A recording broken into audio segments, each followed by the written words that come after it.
우리가 세상의 영을 받지 아니하고 오직 하나님으로부터 온 영을 받았으니 이는 우리로 하여금 하나님께서 우리에게 은혜로 주신 것들을 알게 하려 하심이라.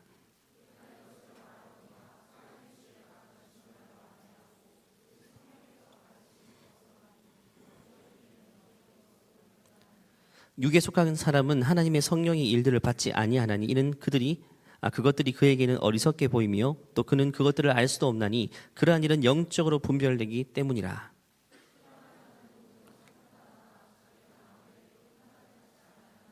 같이 읽을게요. 누가 주의 마음을 알아서 주를 가르치겠느냐?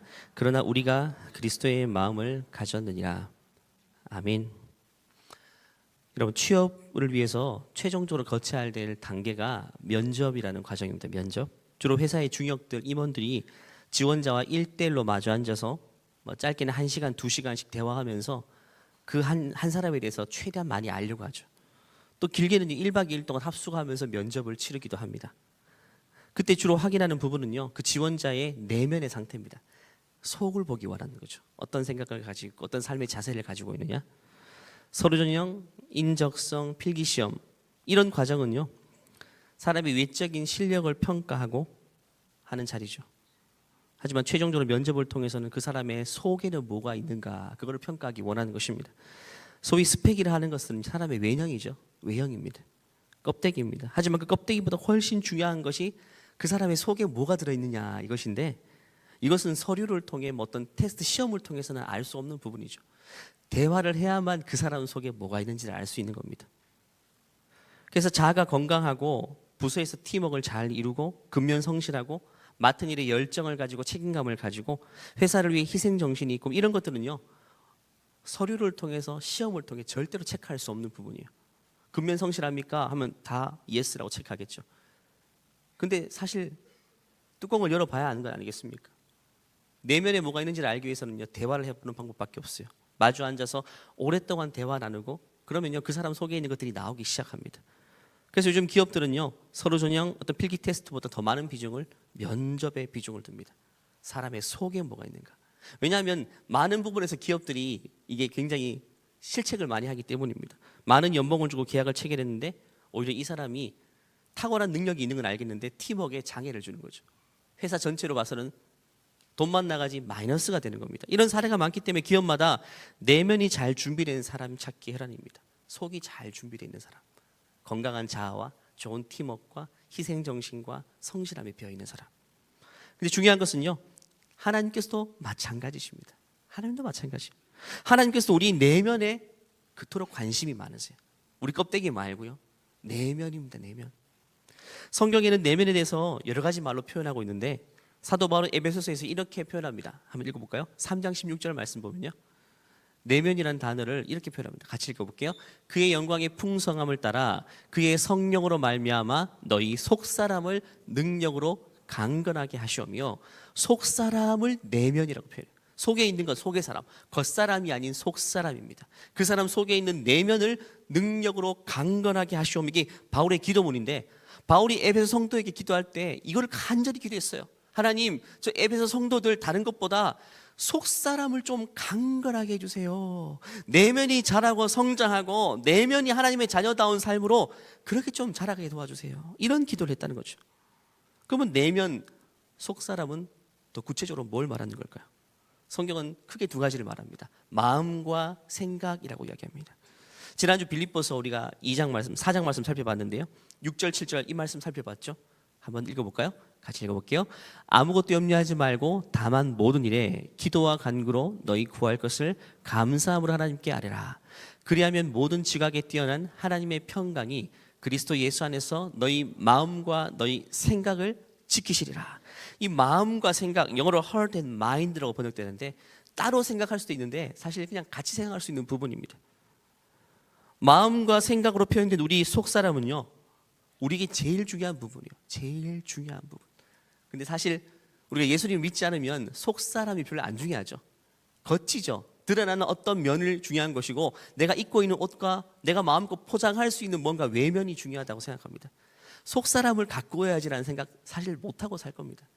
근데 성경은요, 끊임없이 속사람을 이야기합니다. 내면을 이야기해요. 한 사람의 마음과 생각은요, 곧 그 사람의 삶이 되는 겁니다. 왜냐하면 행동은 생각의 결과물이고요, 삶은 그의 행동의 결과물이에요. 정말 아름다운 마음과 생각이 아름다운 행동을 낳고 그 행동이 그의 삶이 되어버리는 것입니다. 우리 마음과 생각이 무엇이 담겨져 있느냐에 따라서 전혀 다른 행동이 나오고요, 전혀 다른 삶이 펼쳐지는 것입니다. 그래서 우리 주님이 우리를 찾아오실 때요, 하나님도 우리를 찾아오실 때 우리의 껍데기에 거하시는 게 아닙니다, 여러분. 우리 외모에, 얼굴에 이렇게 거하시는 게 아니에요. 우리 속에 거하십니다. 왜? 속이 훨씬 더 중요하기 때문에.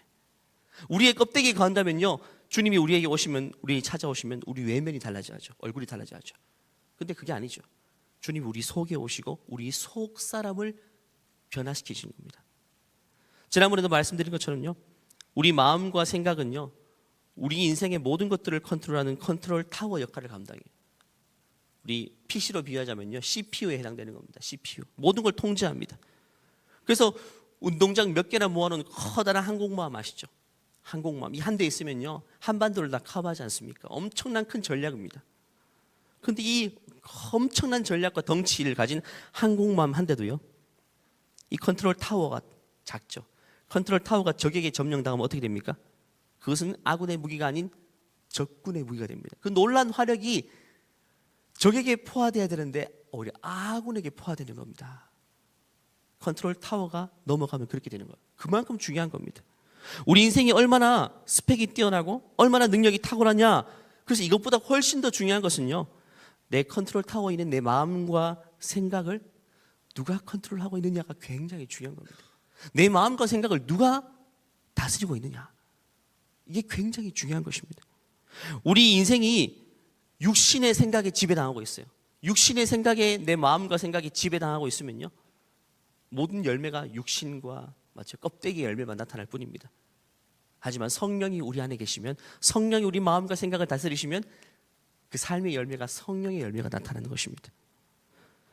내 인생에 아무리 탁월한 부분이 있다 해도요, 내 마음과 생각이 정확하게 하나님께 붙들려 있지 않으면, 하나님께 컨트롤 당하고 있지 않으면요, 우리 인생은 하나님의 도구로 쓰임 받을 수 없는 겁니다. 로마서 6장 13절 말씀 보면 이렇게 쉽게 표현하고 있습니다. 같이 읽어볼게요. 또한 여러분의 몸을 불의를 행하는 도구로, 여러분의 몸을 의를 행하는 도구로 여러분 자신을 하나님께 드립시오. 우리 몸은 껍데기예요. 이 껍데기를 누가 조절합니까? 우리 마음과 생각이 조절합니다. 이 마음과 생각을요, 성령이 다스리게 해야지. 내 육신의 본성이 다스리게 하면 내 육신, 내 인생, 내 행동은요, 의의 도구가 아닌 악의 도구로 쓰임받을 뿐인 것입니다. 우리 인생이 의의 도구, 의의 무기가 되라고 성경은 말합니다. 우리 인생이 적군에 속한 인생이 될 것인지 아군에 속한 인생이 될 것인지는요, 우리의 마음과 생각에 달려있는 것입니다. 그래서 우리는 우리 마음, 생각에 성령께서 거하여 주시고 우리 마음과 생각을 다스려 주시기를 철저하게 구하고 그분께 순종해야 되는 것입니다. 그런데 중요한 것은요, 우리가 아담의 원죄를 통해서, 맞죠? 우리 인류의 조상인 아담의 원죄를 통해서 모든 죄가 유전되었어요. 맞죠? 우리는 타락을 했어요. 죄가 우리 안에 들어오게 되었어요. 한마디로 쉽게 말하면 죄의 바이러스가 나에게 들어오게 되었어요. 인류에게. 죄의 바이러스. 다른 곳이 아닌 그 바이러스는요, 우리 생각과 우리의 마음에 데미지를 주는 겁니다. 엄청난 데미지를 줬어요. 그래서 우리는 원래 아군의 무기로 창조되었지만 지금 실상은 적군의 무기로 쓰임 받고 있는 것입니다. 죄가 우리에게 침투되었기 때문입니다. 우리의 마음과 생각이 넘어가 버렸기 때문입니다. 그래서 내 생각은 철저하게 하나님의 뜻보다는 우리 자신의 타락한 본성을 따라 순종하며 살아가는 꼴이 되어버린 것입니다. 그래서 로마서 1장에 보면요, 이런 형국에 빠진 우리 인생을 이렇게 표현하고 있습니다. 같이 읽어볼게요.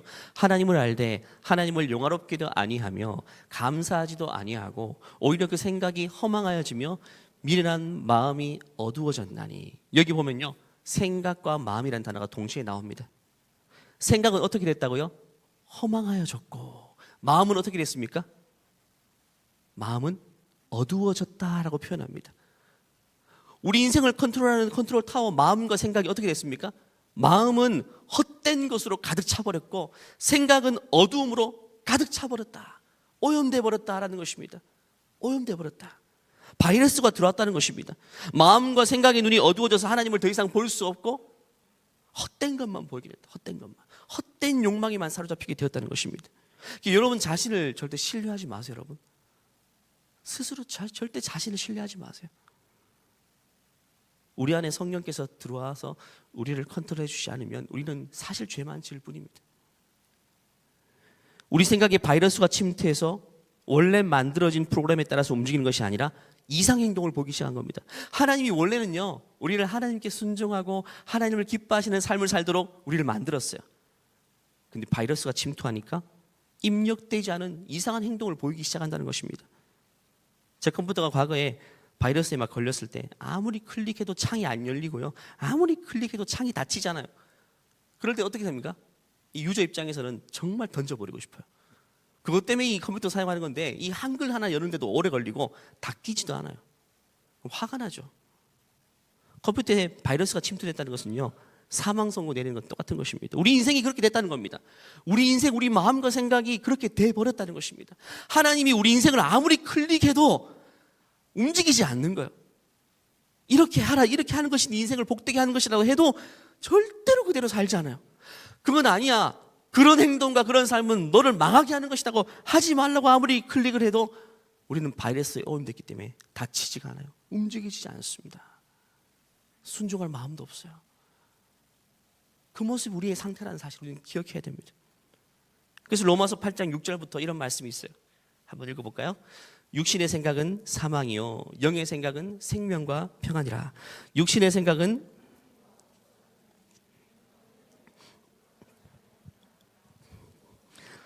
육신에 있는 자들은 하나님을 기쁘시게 할 수 없느니라. 만일 너희 속에 하나님의 영이 거하시면 너희가 육신에 있지 아니하고 영에 있나니 누구든지 그리스도의 영이 없으면 그리스도의 사람이 아니다. 두 가지가 나와요. 육에 속한 사람, 육신에 있는 사람, 그 다음에 영에 속한 사람 두 부류가 나옵니다. 육신에 속한 사람은요 성령이 그 속에 있지 않은 사람을 말해요. 육신에 속한 사람이란 말은 육신의 정욕과 본성이 그 사람의 생각과 마음을 컨트롤하는 걸 말해요. 그 사람은요 특징이 두 가지입니다. 하나님의 법에 굴복하지 않는다가 첫 번째고요, 그 다음에 8절에 있는 것처럼 하나님을 기쁘시게 할 수 없다 게 두 번째입니다. 여러분 육신에 속한 상태, 성령이 그 안에 있지 않으면요 그 인생은 아무리 발버둥 쳐도 하나님이 기뻐하시는 삶을 살 수 없어요. 물론 예수님 믿지 않아도 자선할 수 있고 선한 일 할 수 있죠. 멋있는 일 할 수 있습니다. 많은 사람들을 위해서 희생하는 삶을 살 수 있지만 하나님이 기뻐하시는 것과는 거리가 먼 겁니다. 하나님은 우리 인생을요 착하게 살아라고 우리를 부르신 게 아닙니다. 여러분 당신의 뜻대로 살아라고 부르시는 겁니다. 하나님의 영이 우리 안에 있지 않으면요 우리는 아무리 내 모든 것들을 끌어모아서 선한 일을 한다고 해도 하나님께 영광이 될 것은 없다는 것입니다. 왜? 우리 본성을 따라 살기 때문입니다. 우리는 엉뚱한 생각 속에 사로잡혔고 이상한 마음에 붙잡혀 살아가게 된 것입니다. 이 바이러스는 우리로 하여금 죽음의 자료를 이끄는 바이러스입니다. 죽음에 이르는 병이죠. 치사율이 99%가 아니라 100%. 원죄라는 바이러스는요 치사율이 100%입니다. 100% 사망이에요. 그런데 이 바이러스를 치유할 수 있는 유일한 백신이 하나밖에 없죠. 뭡니까? 이 백신을 맞아야 돼요. 이 백신에 맞아야 됩니다. 바로 우리 주 예수 그리스도입니다. 하나님의 아들 예수 그리스도만이 유일하게 이 치사율 100% 있는 죄의 사망의 바이러스를 치유할 수 있는 유일한 백신이에요. 우리는 그 예수의 백신을 맞아야 되는 겁니다. 예수님이라는 백신에 맞아야만 우리 인생과 우리 생각과 마음이 다시금 본래 창조된 그 아름다운 모습으로 회복될 수가 있습니다. 우리 마음과 생각에 예수님께서 들어오셔야만 우리 안에 새로운 일들이 일어날 수 있어요. 예수님이 우리 안에 들어와야 됩니다. 백신을 맞는 것처럼 예수님이 내 안에 들어오셔야만 내 안에 새로운 변화가 일어나기 시작합니다. 백신에 맞으면요 그 백신이 바이러스를 찾아다니면서 죽이죠. 찾아다니면서 죽입니다. 그것처럼 예수님의 영이신 성령이 우리 안에 들어오시면 우리 안에 있는 죄를, 어두움을 찾아다니면서 몰아내시고 죽이게 돼요. 우리 인생에 빛을 비춰주시는 겁니다. 이런 변화는요 우리가 뭔가 결단한다고 뭐 좋은 책을 본다고 감동적인 영화를 본다고 찾아오는 변화가 아닙니다. 근본적인 변화예요. 예수님이 우리 안에 들어오시고 성령이 우리 안에 들어오셔야만 우리 안에 이런 새로운 변화가 나타날 수 있는 것입니다. 그리고 우리 안에 계신 성령께서는요, 그동안 타락한 본성에 사로잡혀 있던 우리 마음과 생각에 하나님의 생각을 부어주기 시작합니다. 그게 놀라운 거예요, 여러분. 내 마음과 생각이 본성에만 사로잡혀 있었어요. 먹고 사는 문제, 남들보다 어떻게 하면 잘 살까, 이 본성에 매여 살던 인생이라면 이제는 성령이 우리 안에 오시면 하나님의 생각을 말씀해 주세요. 하나님의 마음과 생각. 그전에는 그걸 깨달을 수가 없어요, 여러분. 나를 향한 하나님의 사랑이 여러분 얼마나 크신지 아십니까? 하나님이 여러분을 얼마나 사랑하는지 아십니까? 여러분, 어른이 돼서야 사실 부모가 돼봐야지 부모님 마음 알게 되죠. 제 아내도 아기 낳아보니까 우리 장모님 본인의 엄마에게 하는 모습이 다릅니다. 엄마가 되면 엄마 마음을 알게 돼요. 마찬가지예요. 하나님의 영이 내 안에 오셔야만 하나님이 나를 얼마나 사랑하시는지 그걸 몸소 깨닫게 돼요. 몸소. 그가 나를 향한 계획이 얼마나 위대하고 놀라운 계획인지 그것이 깨달아지는 것입니다. 하나님은 예전부터 우리를 사랑하셨어요, 여러분.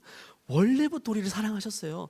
여기 여러분들이 나오니까 사랑하시는 게 아니라 원래부터 사랑하셨어요. 만드실 때부터 사랑하셨습니다. 근데 성령이 우리 안에 들어오실 때 그 시점에 그 마음이 그제서야 깨달아지는 겁니다. 그게 아니면 불가능해요, 여러분. 불가능합니다. 사춘기 때 어떻습니까? 부모가 여러분을 사랑한다, 사랑한다 해도 우리는 계속 밀치지 않습니까? 그 말이 사랑으로 들리지 않습니다. 마찬가지입니다. 하나님이 여러분을 원래부터 사랑했지만 성령이 여러분에 거하시기 전에는 그게 사랑으로 받아들이지 않는 것입니다. 저는 20살 때 이걸 다 깨닫게 되었어요. 하나님의 마음, 하나님의 생각이 뭔지를 그때 처음 알게 됐어요, 여러분. 그 전까지는 성경을 봤는데 지식으로는 알지만 마음으로 느껴지지 않습니다. 마음으로 느껴지지 않는 사랑은요, 아닙니다. 아직 그 사랑을 모르는 겁니다.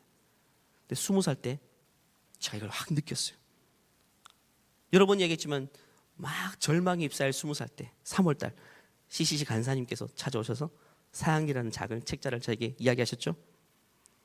그때 첫 장이 사양리는 뭐냐면 4가지 영적인 원리입니다. 사영리. 근데 성경 전체를 4가지 영적인 원리로 요약해 놓은 건데 첫 번째 원리부터 그냥 제 가슴을 탁 치더라고요. 어떤 내용이냐면요, 같이 읽어볼까요? 1원리입니다. 1원리 같이 읽어볼게요. 하나님은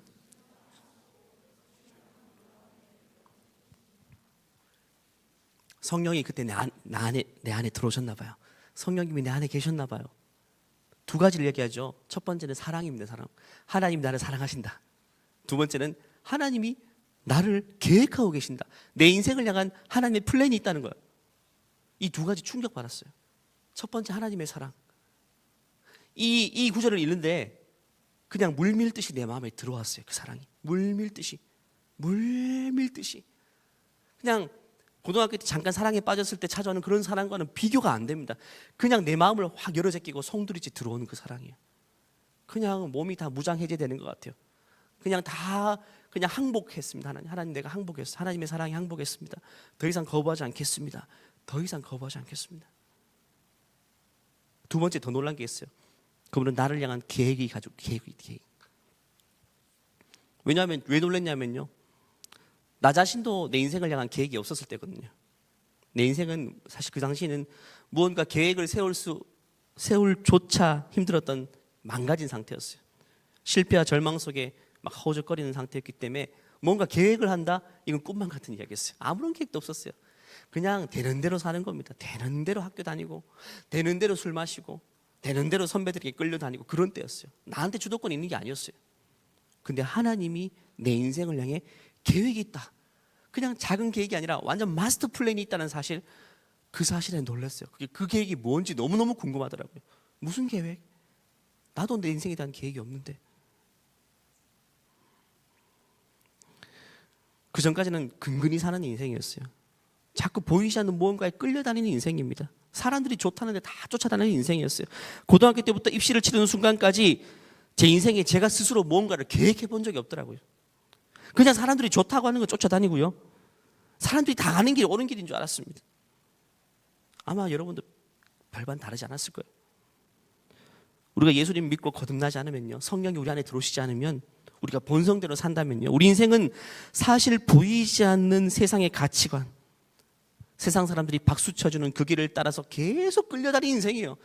이리 끌려다녔다가 저리 끌려다녔다가, 요즘 뭐 비트코인 하면 비트코인 끌려다녔다가, 뭔가 유행이 있고 사람들이 쫓아다니는 길에 다 끌려다닐 수밖에 없는, 주도권이 전혀 없는 인생입니다. 사실 여러분의 인생의 주인이 여러분이 아니에요. 세상입니다. 왜? 여러분 주인답지 못한 삶이잖아요. 계속 끌려다니잖아요. 사람들이 인정해주는 길을 끌려다니고, 박수 쳐주는 길 끌려다니고, 선호하는 길을 끌려다니고, 그게 어떻게 여러분의 인생입니까? 저들의 인생이죠.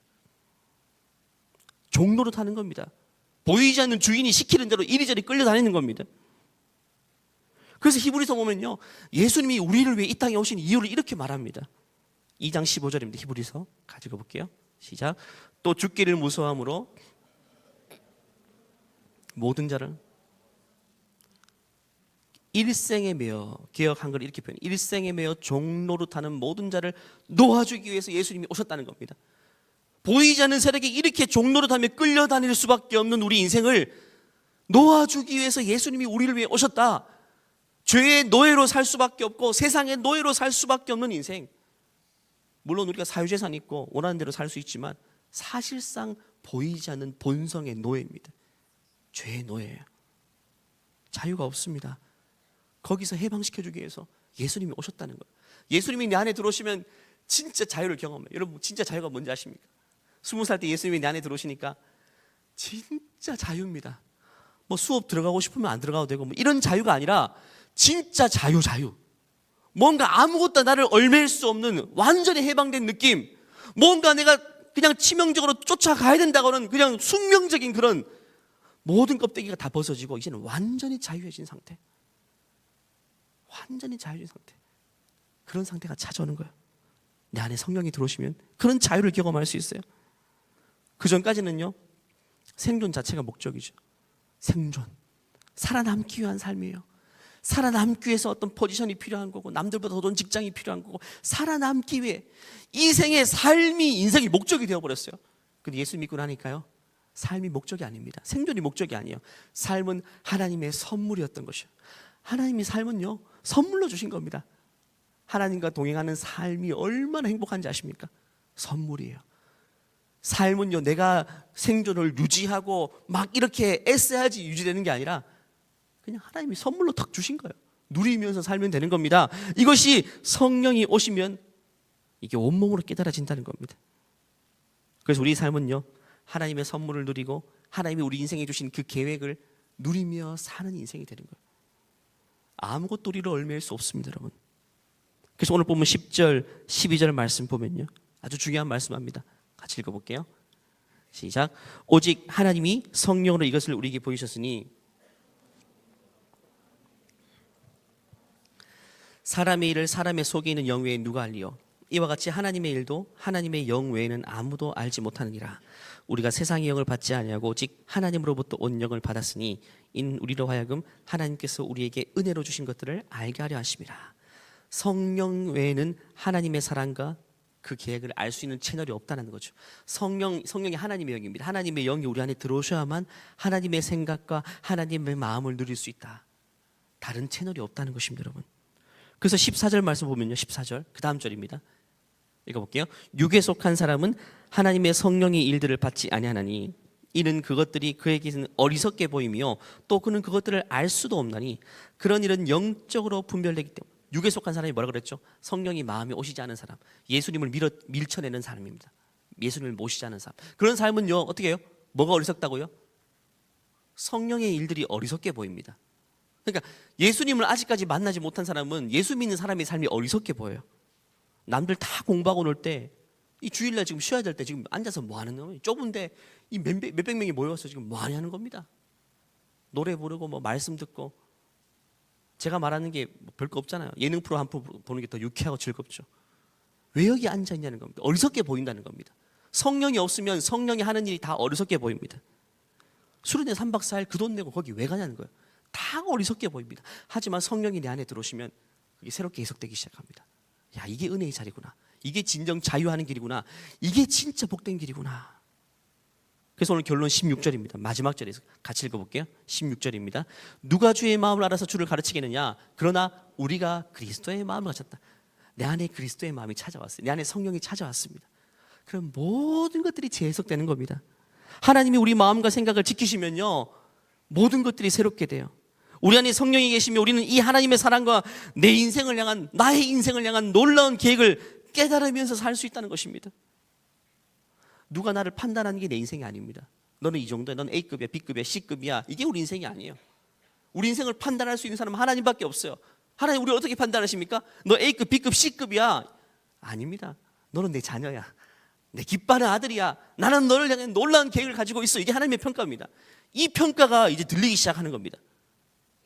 세상이 하는 평가는 이제 차단되기 시작하고 하나님의 평가가 들리기 시작합니다. 성령이 찾아오시면 마음과 생각을 지키시기 때문에 그렇습니다. 물론 이게 거듭남이고 이게 구원받는다는 것입니다, 여러분. 물론 이 자리에는요, 아직 그 마음속에 성령이 계시지 않은 분도 있을 것입니다. 오늘 교회에 처음 나온 분도 있으시죠. 성령은 하나님의 영, 예수님의 영입니다.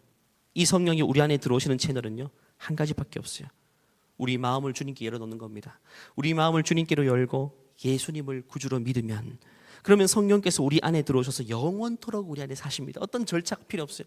교회 1년 다니고 뭐 몇 개월 다니고 등록하고 아무런 절차가 필요 없어요. 오늘 처음 나와, 오늘 이 소식을 처음 듣는다 해도 내가 주님을 향해 마음을 열면 지금 이 시간 주님이 우리 안에 들어오시는 겁니다. 영원히 떠나지 않으십니다. 이게 놀라운 일입니다, 여러분. 정말 놀라운 일입니다.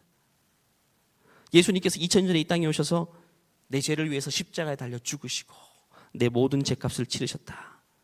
이 사실을 믿음으로 고백하고 예수님을 내 마음에 초청하면 성령이 들어오시는 겁니다, 여러분. 이전까지는 예수님을 밀어냈던 인생이었다면, 믿기 싫어요, 이것 때문에 믿기 싫고, 이것 때문에 교회가 싫고, 교회가 싫어서 예수님도 싫고, 계속 밀어내는 인생이었다면 이제는 마음을 열고 예수님, 내 인생에 주님이 필요합니다. 내가 주님 없이 살려고 했던 어리석고 우둔한 인생 내가 후회합니다. 주님 이제 내 안에 들어와시고 내 인생을 다스려 주시고 내 인생의 주인이 되어 주시옵소서. 이런 마음에 진실된 초청만 있으면 주의 성령이 우리 안에 들어오셔서 우리 마음과 생각, 우리 인생을 송두리째 인도하십니다. 그분이 우리 안에 들어오시면요, 다른 차원의 인생이 열립니다, 여러분. 아직 이 자리에 예수님을 구주로 모시지 않고 성령을 받지 못한 사람이 있다면 오늘 이 시간 한 번 더 기회를 드리기 원해요. 로마서 말씀 10장 9절부터 말씀 보면요, 한번 잘 생각해 보십시오. 같이 읽겠습니다. 여러분이 만일 여러분의 입으로 예수님을 주님이시다라고 고백하고 또 마음으로 하나님께서 그리스도를 죽은 자들 가운데서 다시 살리신 것을 믿으면 여러분은 구원을 받을 것입니다. 여러분은 마음으로 믿어 의롭다함을 얻으며 입으로 고백하며 구원을 얻습니다. 성경은 이렇게 말합니다. 그를 믿는 자는 누구나 부끄러움을 당하지 않을 것이다. 유대인이나 그리스도인이나 차별이 없습니다. 동일한 주님께서 모든 사람의 주인이 되시며 그를 부르는 모든 사람에게 풍성한 복을 주십니다. 그것은 누구든지 주님의 이름을 부르는 자는 구원을 얻을 것이기 때문입니다. 누구든지입니다. 과거의 삶이 어떤 삶이었든지 그걸 주님 묻지 않으십니다. 아니, 묻지 않으시는 게 아니라 다 알고 계세요. 아무런 자격 제한도 없습니다. 자격 제한도 없어요. 중요한 건 지금 이 자리에 예수님을 구주로 부르면요, 주님이 여러분을 찾아오십니다. 예수님을 구주로 고백하고 구원을 얻는 것에는 아무런 차별이 없어요. 아까 우리 찬양했죠. 그럼에도 불구하고란 말이 너무 중요해요. 우리 인생이 그렇게 살았음에도 불구하고 주님은 우리를 향해서 여전히 사랑하십니다. 절대로 포기한, 부모의 사랑이 꺾이는 거 봤습니까? 여러분 아무리 부모에게 반항해 보십시오. 부모의 사랑이 죽을 때까지 꺾이지 않습니다. 하물며 하나님의 사랑이 여러분에게 꺾이겠습니까? 지금까지 여러분의 인생이 마음대로 살고 방탕하게 살고 아니면 자유분방하게 살았다 할지라도 지금부터 하나님의 다스림을 받기 원하는 분들은 그 마음을 열고 주님을 모시는 자들에게는 성령께서 여러분 속에 가시고 여러분의 인생을 지금부터 다스리시는 겁니다. 예수님을 믿고 성령을 모시는 인생에는 놀라운 변화가 찾아옵니다. 이제 우리 자신이 우리 인생을 책임져야 하는 자리에서 내려와 이제는 하나님께서 우리 인생을 책임지십니다. 이게 원래 바른 겁니다, 여러분. 내 인생의 핸들이죠. 내가 잡고 있으면요, 이게 피곤한 인생이에요. 늘 사고 납니다. 사고 칩니다. 졸거나 알코올 마시거나 사고 칩니다. 근데 하나님이 내 인생의 핸들을 붙잡고 계시고요, 조수석에 내가 타 있는 거예요. 그래도 내 인생입니다, 여러분. 주님이 내 인생을 핸들링 해주시고 드라이버 해주십니다. 그러면 그때부터 자유합니다. 핸들에서 손을 떼는 순간 자유입니다. 이거 뭐 요즘 테슬라가 만든 자율주행 자동차 이런 게 아닙니다. 주님이 드라이브 해주시는 겁니다. 주님이 잡고 계세요. 실수가 없는 그분이 잡고 계십니다. 하나님은 절대로 우리 인생에 실수를 행하지 않습니다. 우리가 주님 안에 있다면 우리의 연약함과 실수도 하나님 앞에서 시행착오가 되게 하십니다. 우리의 약함이 오히려 우리 인생을 더 빛나게 하는 도구가 되게 하십니다. 그리고 성령께서 여러분 속에 놀라운 일을 행하십니다. 죄의 바이러스를 소멸시키시고 하나님께서 여러분에게 주신 새로운 인생의 계획과 목적을 발견하게 돼요. 이게 놀라운 겁니다. 이 시간 이 예수님을 마음으로 믿기 원하는 분, 그래서 성령이 내 안에 거하셔서 내 인생을 새롭게 변화시켜 나가길 원하시는 분들은 저와 함께 기도하십시다. 예수님은 어떻게 마음에 오시냐? 기도하면 돼요. 기도는 하나님과 대화하는 겁니다. 대화하는 거예요. 하나님이 들으십니다. 이 시간 제가 그냥 기도를 할 텐데요. 여러분 정말 주님을 내 마음에 모시길 원하는 분들은 한 소절씩 제가 할 때마다 진심으로 따라하십시오. 하나님은 여러분 이 말을 듣지 않으시고 마음의 중심을 보십니다. 진실된 초청인가 아니면 말뿐인 초청인가. 이 시간 함께 저부터 기도할 테니까 한 소절씩 주님을 모시고 싶은 분들은 함께 기도해 주시기 바랍니다. 기도할게요. 주 예수님, 나는 주님을 믿고 싶습니다. 나는 주님을 믿고 싶습니다. 십자가에서 죽으심으로 십자가의 죽으심으로 내 죄값을 담당하시니 내 죄값을 감당하시니 감사합니다. 감사합니다. 지금 나는 지금 나는 내 마음의 문을 열고 내 마음의 문을 열고 예수님을 나의 구주, 예수님을 나의 구주, 나의 하나님으로 영접합니다. 나의 하나님으로 영접합니다. 나의 죄를 용서하시고 나의 죄를 용서하시고 영생을 주심을 감사합니다. 영생을 주시니 감사합니다. 나를 다스려 주시고 나를 다스려 주시고 나를 주님이 원하시는 사람으로 나를 주님이 원하시는 사람으로 만들어 주옵소서. 만들어 주옵소서. 예수님의 이름으로 기도합니다. 예수님의 이름으로 기도합니다. 아멘. 정말 간단한 기도죠. 기도는 진짜 프리스타일이에요. 기도는 사실 힙합이에요. 자유입니다. 자유롭게 기도해야 돼요. 주 예수님, 나는 주님을 믿고 싶습니다. 이렇게 기도했지만 예수님, 나 주님 믿고 싶어. 상관없어요. 자유롭습니다. 하나님은 모든 걸 허용하십니다. 모든 걸 기뻐하십니다. 이 기도를 함께 진심으로 고백하였고 하나님을 향해서 진실된 고백으로 드렸다면 성령께서 여러분 속에 들어오시고 여러분 떠나지 않으실 거예요. 변화된 인생을 살 수 있습니다. 지금부터 달라질 겁니다. 이제부터는 성령이 여러분 속에서 말씀하시는 대로 움직이면 돼요. 하나님의 생각과 하나님의 마음을 여러분 깨달아 하실 겁니다. 성경을 읽으면요, 이제 이게 하나님의 말씀으로 들려지기 시작하실 겁니다. 그림을 두 가지 한번 띄워주실래요? 이게 사형리에 있는 그림인데요. 우리 인생이 어떻게 달라지냐면요, 위에 있는 인생에서 밑에 있는 인생으로 바뀝니다. 이게 이 동그라미는요 우리 인생입니다. 이 점들은요 그냥 우리 인생에 일어나는 일들입니다. 이 가운데 있는 의자는 내 인생의 마음의 중심이에요. 위에 있는 그림은요 내 마음의 중심에 내가 딱 앉아 있죠. 내가 핸들링하는 겁니다. 예수님은 내 인생의 밖에, 마음 밖에 진작에 밀쳐냈습니다. 그냥 교회 다니는 게 종교생활 뿐이고 그냥 내 일 잘 되기 위해서 예수님을 이용하는 거지 예수님이 주가 아닌 거죠. 그럼 내 인생이 그 점들을 보십시오. 늘 실패와 절망, 잘 될 때는 마냥 교만하고 못 될 때는 늘 꺾여주고 부러지고 그렇습니다. 하지만 밑에 내 마음의 중심 그 자리에 예수님을 딱 모시게 되면요, 그리고 그 왕좌에서 내가 내려와 있어요. 내가 운전석에 앉지 않고 조수석에 앉아 있는 겁니다. 그러면 하나님이 내 인생을 다스려 주세요. 물론 실패도 찾아와요. 근데 실패는요 실패로 끝나지 않습니다. 하나님의 크신 계획 속에 있는 것입니다. 여러분의 인생이 위의 인생에서 밑으로 변하게 되는 겁니다. 또 예수님을 마음에 영접하고 성령이 여러분에 계시면 5가지 특권이 있어요. 첫 번째는 예수님께서 여러분 속에 들어오십니다. 성령께서 들어오십니다. 두 번째는 여러분의 모든 죄는 용서받았어요. 과거의 죄를 잊어버리십시오. 주님께서도 말씀하셨어요. 내가 네 죄를 잊어버렸다. 동에서 서로 먼 것 같이 너의 죄악을 다 물리치웠다. 하나님도 여러분 죄를 잊으십니다. 잊으십시오. 새 사람이 되었어요. 물론 내가 실수한 사람이 있으면 용서는 구해야 되죠. 그건 별개의 문제입니다. 세 번째, 당신은 하나님의 자녀가 되었어요. 네 번째, 당신은 영원한 생명을 얻었습니다. 다섯 번째, 하나님께서 예비하신 풍성한 새로운 삶이 시작돼요. 다섯 번째 저는 너무 좋았어요. 제 20살 인생 20살을 기준으로 제 인생에 풍성함이란 단어가 찾아왔어요. 풍성하다. 풍성하다는 단어 여러분 잘 안 쓰는 단어죠. 이건 모든 게 포함되어 있는 겁니다. 열매로 따지면요, 이게 쪼글쪼글한 열매가 아니라 탱글탱글한 열매예요. 탱글탱글한 열매예요. 무성한 열매입니다. 시냇가에 심은 나무가 막 과실을 막 맺는 것처럼 여러분의 인생에 그런 과실들이 맺힌다는 거예요. 그런 인생으로 하나님이 바꾸어 주시는 것입니다. 물론 우리가 예수님을 마음으로 믿고 성령을 마음에 모셨다고 게임 끝이 아닙니다. 다음 주에 또 시리즈로 말씀드릴 건데요. 더 중요합니다. 성령의 인도함 받고 성령의 다스림을 받는 삶이 또 중요합니다. 그래서 다음 주에 말씀 나눌 겁니다. 말씀을 마무리하겠습니다. 2018년 여러분은 어떤 생각을 가지고 출발했습니까? 이미 2주나 흘러버렸어요. 하나님은 우리 마음과 우리 생각을 다스리길 원하십니다. 다스리길 원하세요. 세상 사람과 똑같은 환경에서 살겠지만 우리는 다른 목표, 다른 가치관, 다른 컨트롤을 받고 살아야 돼요. 그러기 위해서는 내가 누구인지를 깨닫고 사는 게 너무너무 중요합니다. 우리는 예수님을 믿고 구원받은 하나님의 자녀라는 그 인식, 내 안에는 하나님의 영이신 성령이 거하신다는 그런 인식이 있어야 돼요. 그리고 그분께 순응하는 것이 중요합니다. 그러면 여러분의 인생이요 다르게 이끌림 받을 것입니다.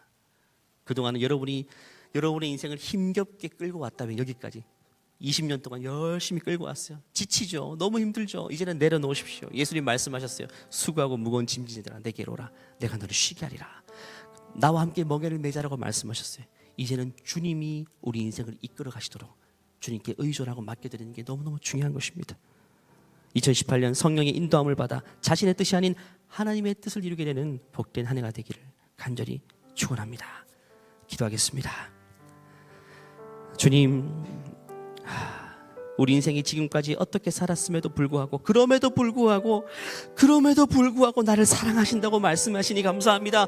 그럼에도 불구하고 이 자리에 나를 초청해 주시니 감사합니다. 그럼에도 불구하고 성령이 내 안에 들어오시고 내가 예수님을 향해 마음을 열 때 주의 영이 내 안에 들어오시고 내 인생을 다스려 주심을 감사합니다. 여전히 나를 사랑한다고 말씀해 주시니 감사합니다. 이 주님의 사랑의 음성, 내 인생을 위한 놀라운 계획들 성령을 통해 늘 깨달아 살 수 있는 우리 인생 될 수 있도록 주님 은혜를 베풀어 주시옵소서. 주님과 함께 동행할 놀랍고 위대한 인생을 기대하며 거룩하신 예수님의 이름으로 기도합니다. 아멘. 우리 이 찬양으로 예배를 마치도록 하겠습니다.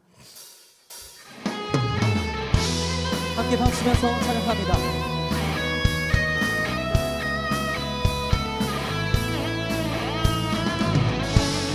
주님, 우리가 기대하고 기도하며 기다립니다. 주님의 뜻을 바라봅니다. 함께 우리는 기대하고 기도하며 기다리네. 주께서 이 땅 고치실 것을. 우리는 기대하고 기도하며 기다리네. 주 예수 이름 높이 서리라. 담대하라 감사하라 기뻐하라 송축하라. 만유보다 크신 하나님 그 약속 능히 지키시리라. 그 약속 능히 지키시리라. 우리는 기대하고 기도하며 기다리네. 주께서 이 땅 고치실 것을. 우리는 기대하고 기도하며 기다리네. 주 예수 이름 높이 서리라. 그런 목소리로 우리는 기대하고 기도하며 기다리네. 주 예수 이름 높이 서리라. 우리는 기대하고 기도하며 기다리네. 주 예수 이름 높이 서리라. 주 예수 이름 높이 서리라. 주님께 박수 올려드립니다. 이제는 우리 주 예수 그리스도의 은혜와 하나님의 무한하신 사랑과 성령 하나님이 우리 안에 계셔서 하나님의 마음과 하나님의 생각을 깨닫게 하심이 이제는 우리 인생의 왕좌에서 내려와 주님께 인생의 주인 자리를 내어드리고 이제는 주님께 맡기며 주님을 의지하여 성령의 음성을 듣겨 살아가기를 소원하는 모든 죄자들을 머리 위에 이제로부터 영원토록 함께 하시기를 축원하옵나이다. 아멘.